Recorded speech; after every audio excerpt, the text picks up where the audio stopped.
हाँ तो बच्चों तैयार हो जाइए एक कॉपी और पेन लेकर, क्योंकि हम लोग आज अगला अपना वीडियो स्टार्ट करेंगे ट्रिगोनोमेट्री का।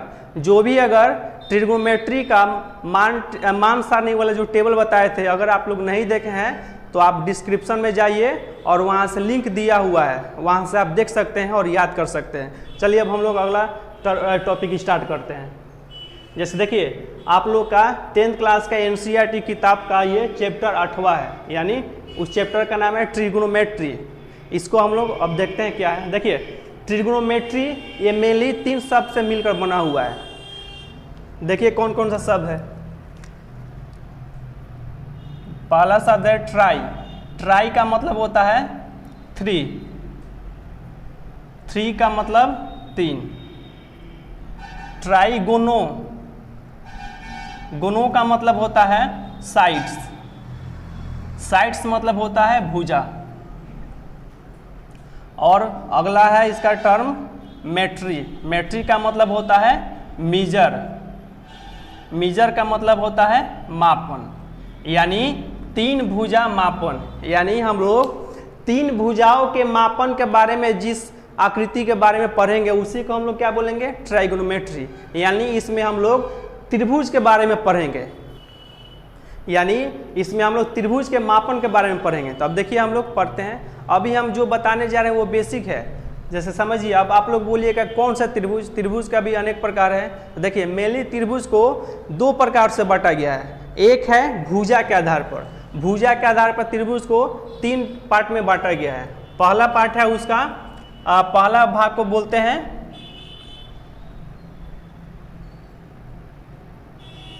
समबाहु त्रिभुज।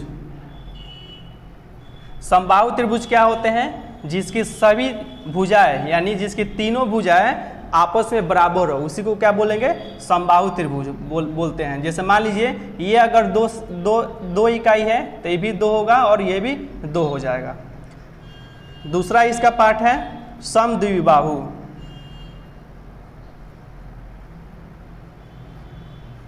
समद्विबाहु त्रिभुज। तो देखिए समद्विबाहु त्रिभुज का क्या है, नाम से पकड़िए क्या है, समद्विबाहु।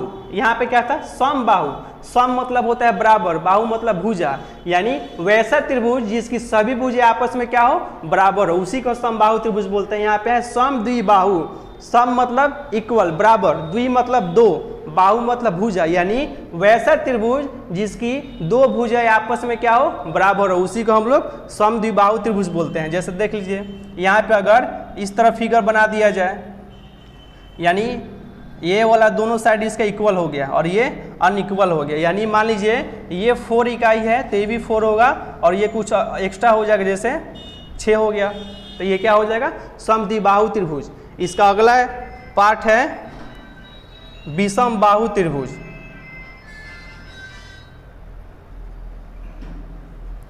विषमबाहु त्रिभुज, विषमबाहु त्रिभुज।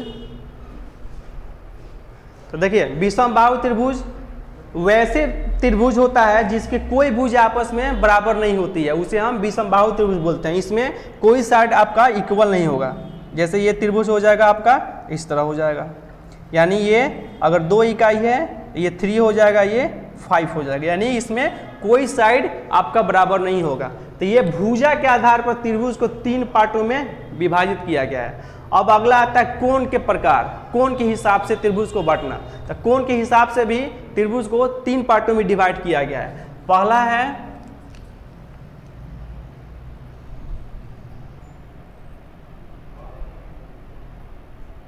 समकोण त्रिभुज। देखिए समकोण त्रिभुज क्या होता है, वैसा त्रिभुज जिसका एक कोण 90 डिग्री हो, उसी को हम लोग क्या बोलते हैं, समकोण त्रिभुज। जैसे यहाँ पे देखिए, जैसे ये त्रिभुज हो गया, इसका एक कोण ये क्या है, 90 डिग्री का हो गया, तो इसी को कौन सा त्रिभुज बोलेंगे हम लोग, समकोण त्रिभुज बोलेंगे। इसका अगला भाग आता है न्यून कोण। न्यून कोण त्रिभुज, इसमें क्या होते हैं, वैसा त्रिभुज जिसकी कोण 90 डिग्री से क्या हो, कम हो। जैसे मान लीजिए इसको अगर इस तरह त्रिभुज बना दिया जाए तो देखिए ये जो तीनों एंगल है इसका 90 डिग्री से क्या है, कम है। कोई भी अगर 90 डिग्री का एंगल होता है तो वो परपेंडिकुलर होता है। तो क्या यहाँ पे परपेंडिकुलर दिख रहा है क्या? नहीं ना, यानी ये 90 डिग्री से एंगल क्या है इसका? कम है, यानी इसी को क्या बोलेंगे? न्यून कोण। इसका एक तीसरा भाग आता है जो होता है अधिक कोण।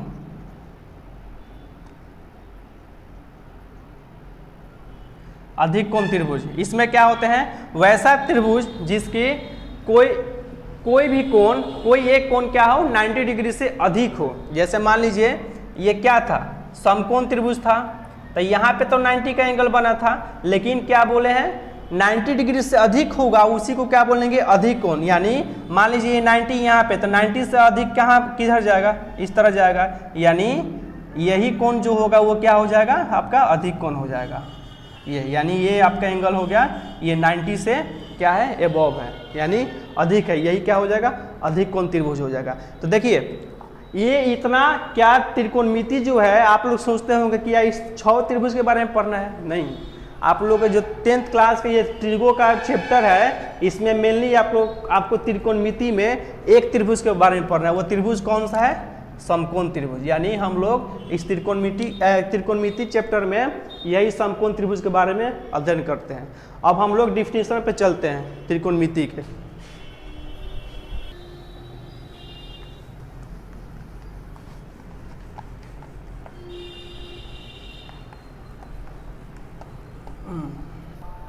अब हम लोग डिफिनेशन देखते हैं कि त्रिकोणमिति का डिफिनेशन क्या होता है। तो देखिए हमने क्या बताया था? त्रिकोणमिति जो होती है गणित विज्ञान की वह शाखा होती है जिसमें त्रिभुज के कोणों, उसके मापों तथा उससे संबंधित जो प्रश्नों का हल किया जाता है उसी को हम लोग क्या बोलते हैं? त्रिकोणमिति बोलते हैं। जैसे देखिए यहाँ पे लिखा हुआ है त्रिकोणमिति का डिफिनेशन।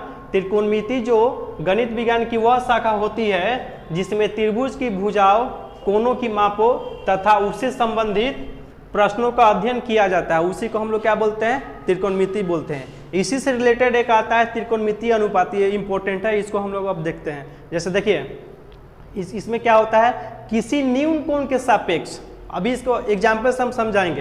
पहले डिफिनेशन देखिए, किसी न्यून कोण के सापेक्ष भुजाओं के अनुपात को ही हम लोग क्या बोलते हैं? त्रिकोणमिति अनुपात बोलते हैं। इनकी संख्या जो है वो 6 है। तो देखिए अब कौन कौन सा त्रिकोणमिति अनुपात है हम लोग देखते हैं। जैसे यहाँ पे त्रिकोणमिति अनुपात की संख्या 6 है।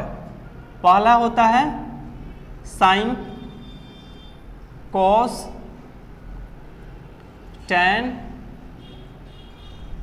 कॉसेक, सेक तथा कॉट, यही 6 त्रिकोणमिति अनुपात है। अब हम लोग इसमें देखते हैं कि ये त्रिकोणमिति अनुपात न्यून कोण के सापेक्ष कैसे होता है। जैसे देखिए हम लोग इसमें क्या बताए थे कि त्रिकोणोमेट्री में हम लोग न्यून समकोण के बारे में पढ़ते हैं। तो देखिए तो इसमें समकोण त्रिभुज में ये त्रिकोणमिति अनुपात हम लोग कैसे यूज करते हैं। जैसे मान लीजिए त्रिभुज हो गया ए बी सी, ये कौन सा त्रिभुज है? एक कोण इसका 90 डिग्री है, तो 90 डिग्री वाले एंगल को हम कौन सा त्रिभुज बोलते हैं? समकोण त्रिभुज। अब देखिए जैसे आपको इसमें लगाना हो कि साइन थीटा, यानी थीटा ये है, मान लीजिए ये 90 डिग्री का एंगल है, तो शेष जो 2 कोण होगा वो कितना का होगा? क्या ये 90 का होगा या ये 90 का होगा? 90 का तो हो नहीं सकता है, क्योंकि त्रिभुज के तीनों कोणों का योग कितना होता है? 180 डिग्री होता है, और 180 डिग्री में एक 90 डिग्री हो गया तो शेष दोनों त्रिभुज के कोणों का माप का योग ना 90 डिग्री होगा, यानी ये जो दोनों कोण होगा वो 90 से क्या होगा? छोटा होगा। तो मान लेते हैं ये जो एंगल है वो थीटा डिग्री है। तो अब देखिए इसमें हम लोग कोण कैसे देखते हैं। जैसे थीटा के सामने वाला एंगल होता है जो वो लंब होता है, और त्रिभुज की समकोण त्रिभुज में जो सबसे बड़ी भुजा होती है वो उसको क्या बोलते हैं? कर्ण बोलते हैं। तो यानी ये आपका कर्ण हो गया। कर्ण यानी इसको हाइपोटेनस बोलते हैं, यानी एस से सूचित करते हैं। उसी तरह समकोण त्रिभुज की सबसे बड़ी भुजा कर्ण हो गई, तो शेष अन्य 2 भुजाओं में से एक लंब होता है और दूसरा आधार होता है। तो आप बोलिएगा, अगर हम बोलेंगे इसको लंब लेते हैं, तो आप बोलिएगा इसको क्यों नहीं ले सकते हैं? इसको भी तो ले सकते हैं। तो ये डिसाइड कैसे होगा, ये डिसाइड करेगा आपका थीटा, यहाँ से तय होगा। देखिए जैसे यहाँ पे थीटा है तो ठीक इसके सामने का जो भी साइड होगा उसको क्या बोलेंगे, लंब बोलेंगे, यानी परपेंडिकुलर, यानी ये लंब होता है जिसको P से सूचित किया जाता है। और शेष जो भुजा बच गया वो क्या होता है, आधार, यानी ये आपका आधार हो जाएगा जिसको B से सूचित किया जाता है। इस बात को हमेशा आप याद रखिएगा, थीटा के सामने वाला जो भुजा होता है वो क्या होता है, लंब होता है, और थीटा जिस भुजा पे आधारित होता है वो आधार होता है। एक आप याद रखिए, अपने आप तीनों याद हो जाएगा। ये तो जानते ही हैं कि समकोण त्रिभुज की सबसे बड़ी जो भुजा होती है वो कर्ण कहलाता है, और थीटा के सामने वाला भुजा जो होता है वो लंब कहलाएगा, और ये जो बच गया वो आधार कहलाएगा। चलिए अब आगे हम लोग बढ़ते हैं।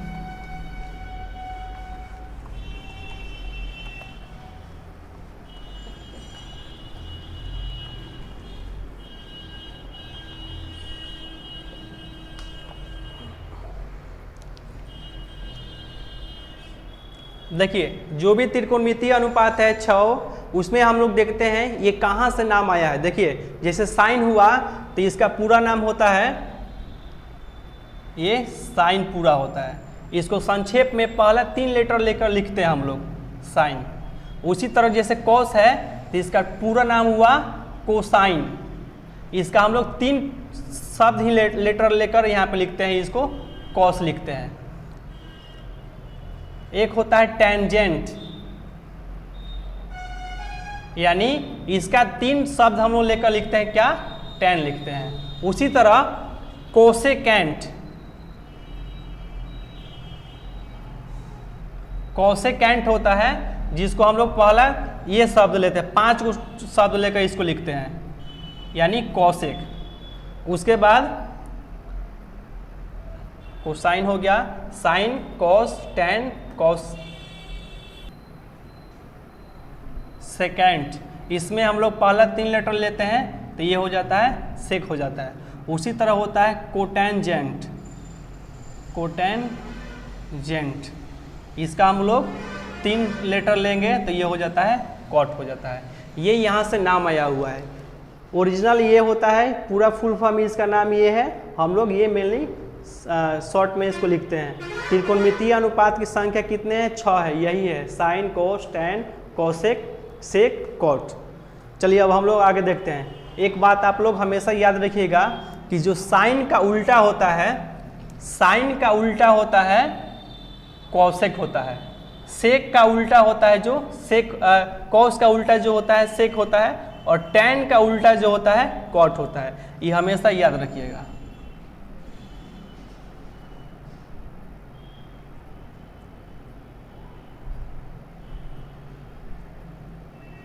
फिर से यहाँ पे भी हम लिख दे रहे हैं,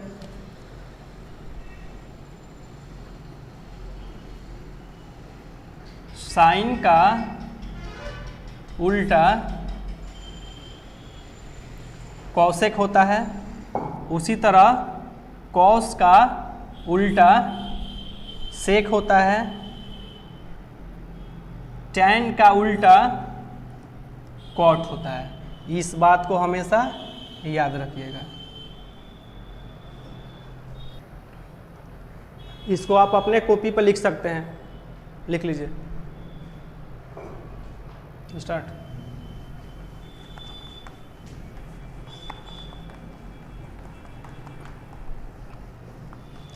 अब हम लोग फार्मूला की तरफ आगे चलते हैं।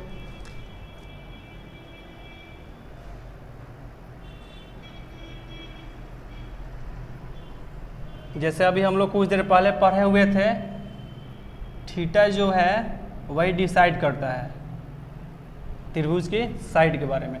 जैसे मान लीजिए ये एक समकोण त्रिभुज है ABC, ये इसका एंगल 90 डिग्री है, ये थीटा है।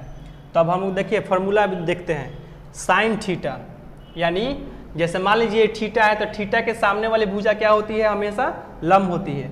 और किसी भी त्रिभुज में जो किसी भी समकोण त्रिभुज में जो सबसे बड़ी भुजा होती है वो क्या होती है, कर्ण होता है, यानी ये आपका कर्ण हो जाएगा, यानी हाइपोटेनस। ये हो जाएगा आधार यानी जिसको बेस बोलते हैं, ये क्या हो जाएगा लंब, जिसको हम लोग P से सूचित करते हैं। तो देखिए, तो अगर हम लोग यहाँ पे लंब यानी P और इसके बटा में कर्ण को ले लेते हैं, कर्ण यानी H, यानी लंब बटा कर्ण का अगर हम लोग रेशियो लेंगे तो वो किसका मान हो जाता है, वो साइन थीटा का फार्मूला हो जाता है। किसका फार्मूला होता है, साइन थीटा, यानी साइन थीटा का फार्मूला होता है लंब बटा कर्ण होता है। उसी तरह कॉस थीटा, कॉस थीटा का फार्मूला होता है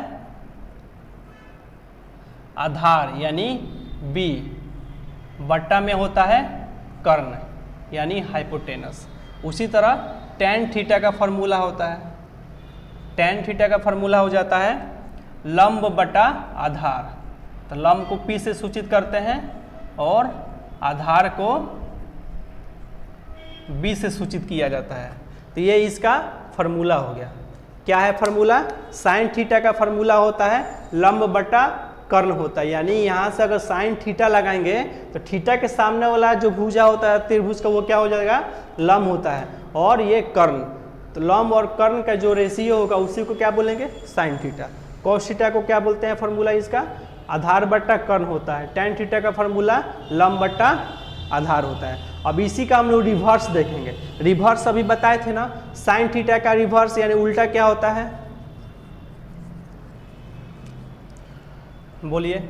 साइन थीटा का उल्टा क्या होता है, कोसेक थीटा। तो कोसेक थीटा का फार्मूला क्या हो जाएगा, यहाँ से देखिए, तो आप जानते हैं जब साइन थीटा का उल्टा कोसेक थीटा होता है तो इसका उल्टा कर दीजिए। साइन थीटा का फार्मूला यहाँ पे क्या है, लंब बटा कर्ण है, तो इसको उल्टा कर दीजिए तो क्या हो जाएगा, कर्ण बटा लंब हो जाएगा। यानी इसका फार्मूला हो जाएगा कोसेक थीटा का कर्ण यानी H बटा में लंब है, यानी इसको P से सूचित करते हैं। उसी तरह कॉस थीटा, तो कॉस थीटा का उल्टा क्या होता है, सेक थीटा। तो सेक थीटा का फार्मूला क्या हो जाएगा, जो कॉस थीटा का फार्मूला आया है उसी का उल्टा कर देंगे तो किसका फार्मूला हो जाएगा, सेक थीटा का फार्मूला हो जाएगा। तो सेक थीटा का फार्मूला क्या हो जाएगा, कर्ण बट्टा में आधार हो जाएगा, यानी ये कर्ण बट्टा में आधार, यानी इसको B से सूचित करते हैं। उसी तरह टेन थीटा का फार्मूला, टेन का उल्टा होता है कॉट, तो कॉट थीटा का फार्मूला क्या हो जाएगा, इसको उल्टा कर दीजिए तो हो जाएगा ये आधार यानी B बट्टा में लंब यानी P हो जाएगा। बस ये बेसिक फार्मूला है, इसको आप अपने नोटबुक में लिख लीजिए।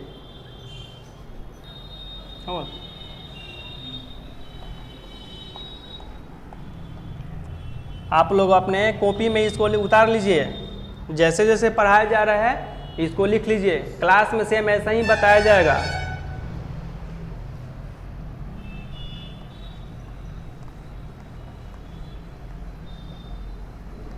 स्टॉप। देखिए, पिछले वीडियो में हम लोग पढ़े थे मान सारणी के बारे में कि मान सारणी हम लोग कैसे याद करते हैं। हमको उम्मीद है कि आप लोग याद कर लिए हैं। फिर से हम उसको क्या किए हैं, पार्ट वाइज अलग अलग कर दिए हैं। चलिए अब आप लोग बताइए तो साइन जीरो का वैल्यू कितना होता है, चलिए जल्दी जल्दी बोलिए। साइन जीरो का वैल्यू 0 होता है। साइन 30 का मान 1/2 होता है। देखिए, अगर आप लोग इस वैल्यू को याद नहीं कीजिएगा तो त्रिकोणमिति आपसे नहीं बन पाएगा। और बोर्ड के एग्जाम में बहुत सारे क्वेश्चन इस मान से आते हैं ना, तो इसलिए ये बहुत ही इंपॉर्टेंट है रूल, ये इसको याद कर लेना है। जो मान है इसको याद कर लेना है, नोट में इसको करके लिख लीजिएगा। जैसे बनाया हुआ टेबल सेम हूबहू ऐसा ही अपने कॉपी में इसको उतार लीजिएगा। साइन 45 का मान होता है 1/√2। साइन 60 का मान होता है √3/2। साइन 90 का मान 1 होता है। अब चलिए तो यहाँ से साइन 0 से लेकर 90 तक का मान हो गया। वैसे ही हम कोस में क्या बताए थे पिछले वीडियो में, आप अगर कोई भी वीडियो नहीं देखा होगा पिछला वाला तो डिस्क्रिप्शन में जाकर लिंक दिया गया है, उसको लिंक पर ओपन कीजिए, पिछला वीडियो वाला आ जाएगा। तो देखिए, तो कोस के बारे में बताए थे कि साइन का जो भी मान है उसको हम लोग रिवर्स करके यहाँ पे लिख देते हैं, तो वो किसका मान हो जाता है, कोस 0 से लेकर 90 का मान। जैसे देखिए तो यहाँ पे साइन 0 का मान 0 है तो ये मान हो जाएगा 90 का। और इसको उल्टा कर देंगे, यानी पहले क्या आ रहा है 1, तो cos 0 का मान क्या हो जाएगा 1 हो जाएगा। तो देखिए तो यहाँ से cos 0 का मान यहाँ से 1 हो जाएगा। अब देखिए जो यहाँ पे sin 60 का मान है √3/2, ये किसका मान हो जाएगा cos 30 का मान हो जाएगा, यानी इसका मान हो जाएगा √3/2 हो जाएगा। अब cos 45 का मान, तो देखिए तो उल्टा चल रहे हैं, पहले 1 √3/2, अब इसके बाद क्या आ रहा है 1/√2, ये तो ऐसे ही मैच कर गया, तो इसको ऐसे ही लिख दीजिए।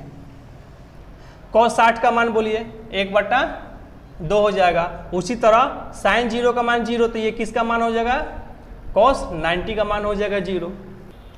चलिए अब बताइए तो tan वाला फार्मूला में हम क्या बताए थे, tan वाला का मान कैसे निकालते हैं, बताए थे ना, एक tan का फार्मूला बताए थे, tan बराबर होता है sin थीटा, tan थीटा बराबर होता है sin थीटा बटा cos थीटा, यानी जिस एंगल के लिए tan का मान निकालेंगे उस एंगल में sin का एंगल और cos का एंगल का रेशियो निकाल देंगे, तो वो tan का फार्मूला हो जाएगा, मान हो जाएगा। जैसे देखिए यहाँ से tan 0 का मान निकालना है ना, तो tan थीटा का मान होता है sin थीटा बटा cos थीटा, यानी sin थीटा का मान और cos थीटा का मान का रेशियो निकाल दीजिए, वही आपका tan 0 का मान हो जाएगा। यानी tan 0 का मान हो जाएगा 0/1, तो 0/1 का मतलब 0 होता है, यानी tan 0 का मान हो जाएगा आपका 0 हो जाएगा। अब tan 30 का मान बोलिए तो tan 30 का मान हम लोग कैसे बताए थे, कैसे निकाले थे उस दिन, क्या किए थे, sin 30 का वैल्यू हुआ बट्टा में cos 30 का वैल्यू, इसको रफ में वर्क कीजिएगा, पिछले वीडियो में मैंने बताया है। तो ये tan 30 का मान आ जाएगा यहाँ से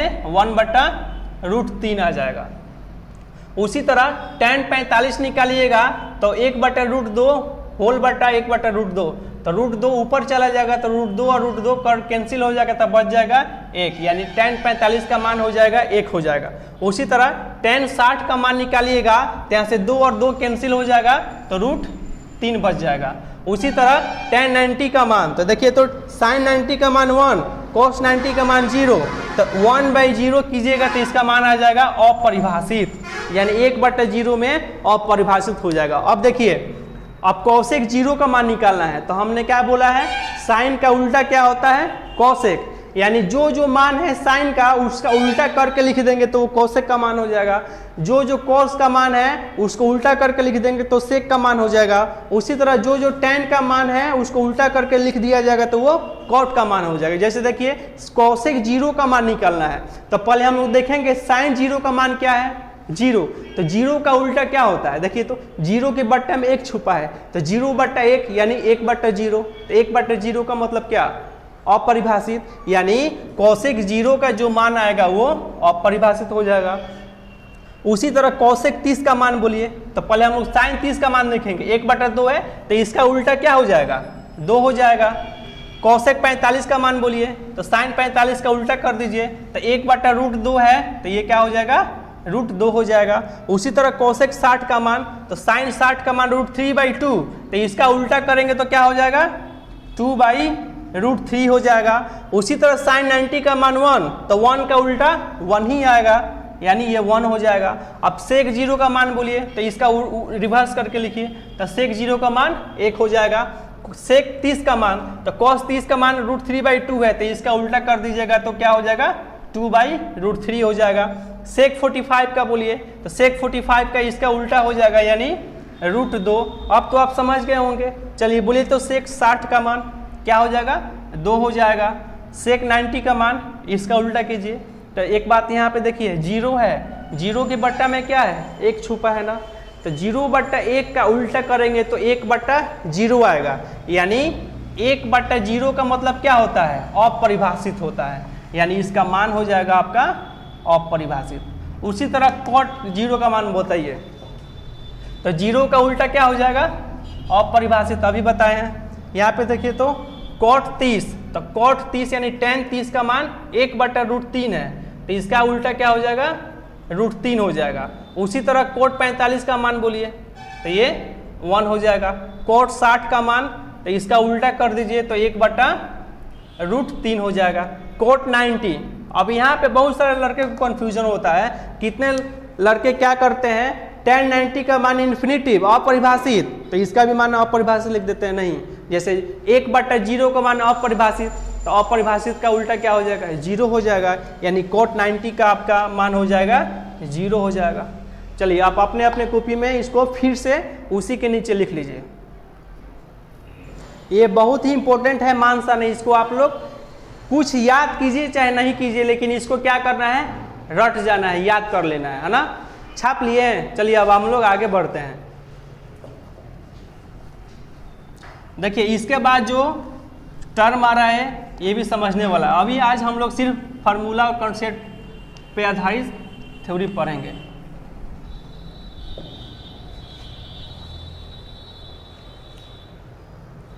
जैसे एक चीज यहाँ से समझिए, जैसे मान लीजिए कोई संख्या है 1/2, अगर हम बोलेंगे इसका उल्टा कीजिए तो इसका उल्टा क्या हो जाएगा, 2/1, और फिर इसको आपस में गुना कराया जाएगा तो इसका वैल्यू कितना आएगा, यहाँ से 2 और 2 क्या हो जाएगा, कैंसिल, यानी 1 आ जाएगा।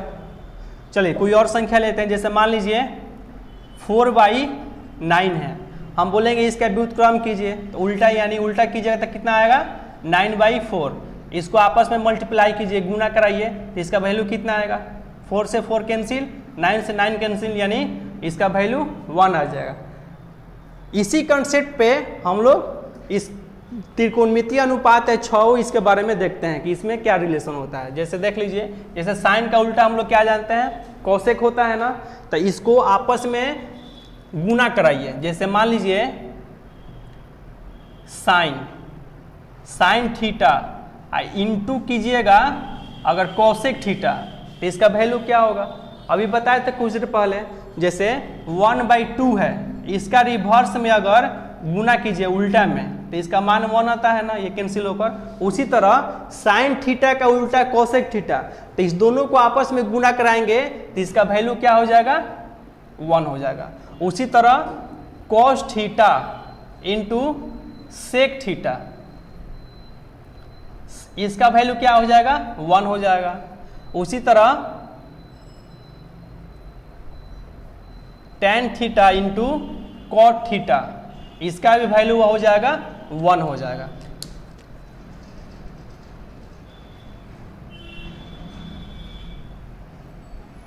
देखिए त्रिकोणमिति एक ऐसा चैप्टर है, इसमें बहुत सारे फार्मूले हैं, अगर देखा जाए तो एक फार्मूले से बहुत सारे फार्मूला निकल जाएगा। अभी यहीं से देखिए, जैसे यहाँ से रिलेशन लिखा हुआ है, sine theta into cosec theta का वैल्यू 1 होता है।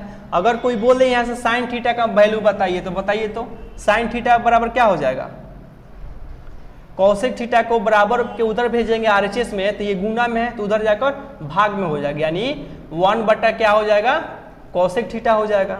कोई अगर पूछेगा कॉसेक थीटा का मान बताइए, तो कॉसेक थीटा का मान क्या हो जाएगा, अब साइन थीटा इधर आकर बटा में हो जाएगा, यानी 1 बटा साइन थीटा। तो एक आप लोग जो मेन फार्मूला है उसको याद कीजिए, इसमें से अपने आप आपको समझ में आ जाएगा। पहले आप याद तो कीजिए। अगर यहाँ से देखिए cos theta into sec theta बराबर 1 है, कोई अगर पूछ दे कि कॉस थीटा का मान बताइए, तो कॉस थीटा का मान क्या हो जाएगा, सेक थीटा इधर जाकर डिवाइड हो जाएगा, यानी 1/सेक थीटा। उसी तरह अगर कोई सेक थीटा का मान पूछ दे तो कॉस थीटा इधर जाकर डिवाइड हो जाएगा, यानी 1 बटा कॉस थीटा हो जाएगा। अब हम लोग आगे कुछ इंपॉर्टेंट और फॉर्मूला को देखते हैं।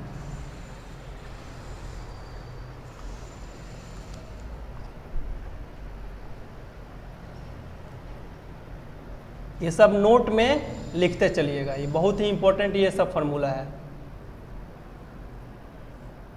अब एक फार्मूला आता है, पहले उससे जुड़े हम लोग बेसिक देखते हैं। कोई भी अगर समकोण त्रिभुज होता है तो समकोण त्रिभुज की जो सबसे बड़ी भुजा होती है वो क्या होती है, कर्ण होती है, यानी एस से सूचित करते हैं। और जो थीटा के सामने का जो एंगल होता है उसको साइड होता है, यानी भुजा होता है, उसको क्या बोलते हैं, लंब, जिसको पी से सूचित करते हैं। और शेष जो भुजा बच जाएगा वो क्या होता है, आधार, यानी बी से सूचित करते हैं। तो आप लोग एक पढ़े होंगे 9th क्लास में या शुरू में पढ़े होंगे कि किसी भी समकोण त्रिभुज में लंब का स्क्वायर प्लस आधार का स्क्वायर बराबर क्या होता है, कर्ण का स्क्वायर। इसी पे आधारित हम लोग एक फार्मूला देखेंगे। जैसे मान लीजिए अगर हम यहाँ से लिख दें relation P square plus B square बराबर एच स्क्वायर, ये तो पता है ना, लंब स्क्वायर प्लस आधार स्क्वायर बराबर कर्ण स्क्वायर होता है। दोनों तरफ हम लोग क्या किए, एच स्क्वायर से डिवाइड कर दिए, दोनों तरफ एच स्क्वायर से डिवाइड कर दीजिए। देखिए तो क्या होगा, पी स्क्वायर बटा एच स्क्वायर। आपको पता है इसको क्या लिख सकते हैं, पी बटा एच का होल स्क्वायर लिख सकते हैं। इसको क्या लिख सकते हैं, बी बटा एच का होल स्क्वायर। ये तो कैंसिल होकर एक हो जाएगा। अब बताइए पी बटा एच किसका फार्मूला है, कुछ देर पहले बताए थे ना कि साइन थीटा का फार्मूला होता है लंब बटा कर्ण, यानी पी बटा एच को हम लोग क्या लिख सकते हैं, साइन थीटा। तो यहाँ से साइन थीटा लिखिएगा तो उसका स्क्वायर है, तो ये क्या हो जाएगा sine square theta plus B बटा एच। तो बी बटा एच का मतलब हम लोग क्या बताए थे, कॉस थीटा का फार्मूला होता है बी बटा एच, उसका स्क्वायर है। तो यहाँ से क्या लिख सकते हैं, कॉस स्क्वायर थीटा बराबर 1, यानी यहाँ से फार्मूला एक निकल कर आ गया कि sign square theta plus cos square theta बराबर क्या होता है 1 होता है। समझ में आया। चलिए अब इसी फार्मूला को हम लोग लिखते हैं। ये जो फार्मूला है, ये 3 फार्मूला है इसमें का, ये सबसे धांसू फार्मूला है ना।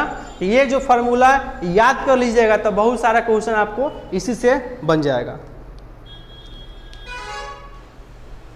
स्टॉप।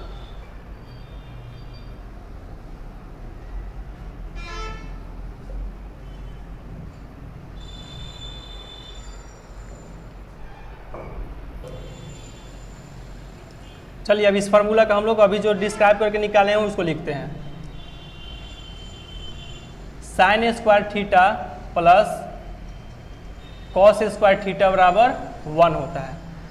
देखिए ये मेन फार्मूला हुआ। यहाँ से अगर साइन थीटा का फार्मूला निकालिएगा तो बोलिए तो क्या हो जाएगा, यहाँ से साइन स्क्वायर थीटा बराबर हो जाएगा कॉस स्क्वायर थीटा प्लस में, उधर जाएगा तो माइनस में हो जाएगा, यानी 1 minus cos square theta.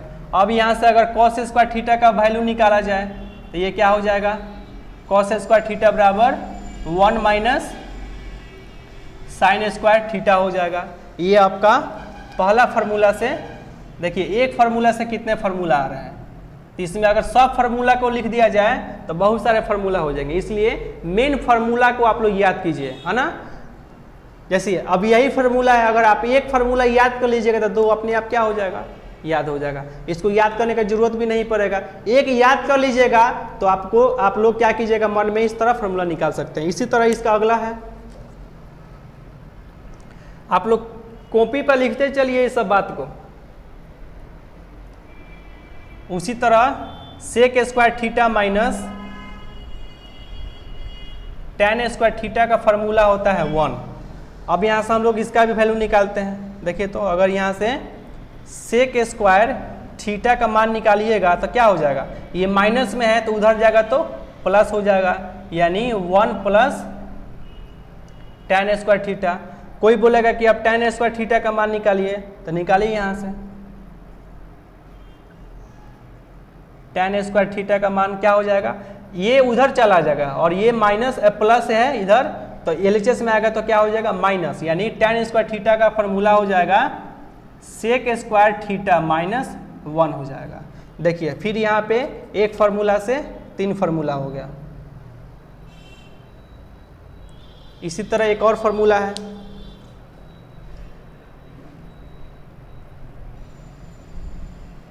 Cosec square theta minus cot square theta बराबर 1। यहाँ से कोसेक स्क्वायर थीटा का फॉर्मूला बोलिए तो क्या हो जाएगा, कोसेक स्क्वायर थीटा बराबर हो जाएगा, ये माइनस में है आरएचएस में जाएगा तो क्या हो जाएगा प्लस में, यानी 1 प्लस कॉट स्क्वायर थीटा। अब यहाँ से कॉट स्क्वायर थीटा का फॉर्मूला निकाला जाए तो क्या हो जाएगा, कोसेक स्क्वायर थीटा माइनस 1 हो जाएगा।